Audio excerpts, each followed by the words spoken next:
ஒழுங்கு சரியில்லாம இந்தியனுக்கு சாவை கிடையாது. இந்த இந்தியாவின் வரலாறு. தளபதி 69வது படத்திற்கு ஜனநாயகன் என்ற பெயர் வைத்து அரசியலுக்கு ஈடுபடுத்திக் கொண்டிருக்கும் நான் அரசியலில் வாதியாக போகிறேன் என்ற ஒரு தலைப்பை வைத்துக்கொண்டு நான் நிரந்தர ஒரு அரசியல்வாதி என்று மீண்டும் தளபதி ஒரு செங்குத்தாக ஒரு வீச்சை கொடுத்திருக்கிறார். குடியரசு தினம் அன்று இதை கொடுத்திருக்கிறார். அதை கொடுக்கும்போது விஜய் ரசிகர்களுக்கும் மற்றுள்ளவர்களுக்கும் ஒரு எதிர்பார்ப்பான சில விஷயங்கள் தோன்றுகிறது.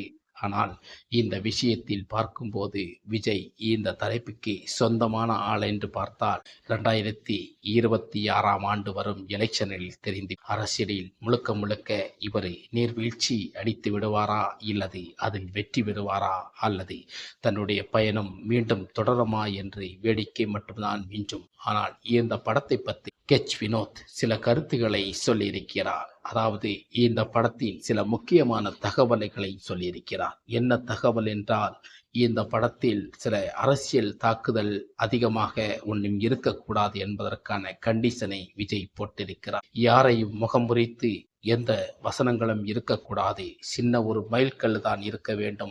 அதை வைத்து படம் நகர்ந்து சென்றே போக வேண்டும். ஆனால் அரசியல் மக்களுக்கு புரிய வேண்டும், அரசியல் சரித்திரங்களை மக்களுக்கு தெளிவுபடுத்த வேண்டும் ஒரு முனைப்புடன் தான் இந்த படம் தயாரிக்கப்படுகிறது.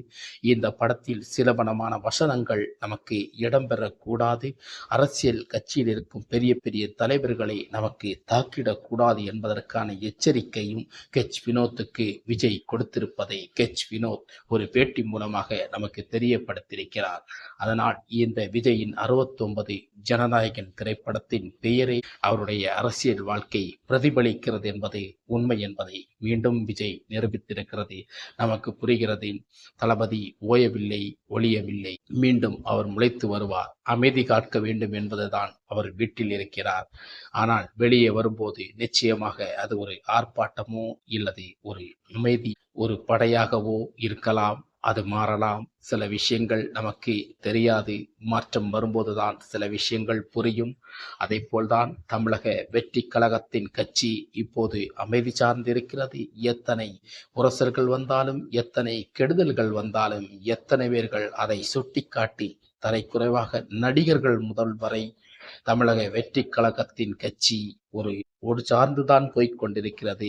பெரிய ஒரு எதிர்பார்ப்பு எதிர்வலையை இன்னும் கொடுக்கவில்லை என்பதற்கான வீண் பேச்சுகள் எழுந்து கொண்டே வருகிறது. இது அத்தனைக்கும் ஒரு செருப்படியோ அல்லது அத்தனைக்கும் ஒரு ஆதங்கமோ கொடுக்க தயாராக இருக்கிறார் தளபதி விஜய். ஜனநாயகன் படத்தின் மூலமாக இந்த படமும் 2026ஆம் ஆண்டுதான் வெளியாகும் என்பது எந்தவித மாற்று கருத்தும் இல்லை. படம் நன்றாக வருகிறது. அது வேற, வினோத் இதில் இணைந்திருக்கிறார். அவருக்கு நன்றாக தெரியும் நாட்டில் நடக்கும் வன்முறைகளும் அதிகாரங்களும் சில விஷயங்களை தெரியும். நேர்கொண்ட பார்வை படங்கள் மூலமாக பெண்களின் சரித்திரங்களை பார்த்திருக்கிறோம். அதுபோல் தீரன் அதிகாரம் படத்தின் மூலமாக நாட்டில் நடக்கும் வன்முறைகளை சுட்டிக்காட்டும் சில விதங்களை பார்த்திருக்கிறோம். இப்பேற்பட்ட பல விதங்களுக்கு சொந்தமாக கூடியவர் தான் நம் வினோத். நிச்சயம் ஜனநாயகன் சூப்பரான ஒரு வெற்றி திரைப்படமாக அமையும் என்பதற்கான ஒரு மாற்று கருத்தே கிடையாது. தளபதி கட்சி, தமிழக வெற்றி கழகம் கட்சி மீண்டு எழுந்து வருவதற்கான வாழ்க்கையின் வளமுடன் தளபதி விஜயை பாராட்டி மகிழ்வோம் என்றுதான் உண்மை. மீண்டும் இது போன்ற தகவல் உங்களுக்கு தெரிய வேண்டும் என்றால் நம்ம சேனலுக்கு சப்ஸ்கிரைப், ஒரு லைக், ஒரு ஷேர், கமெண்ட். நீங்க போடுற கமெண்ட் எங்களுக்கு பெரும் ஒரு உச்சத்தை கொடுக்கும் என்ற நம்பிக்கையில் வணக்கம்.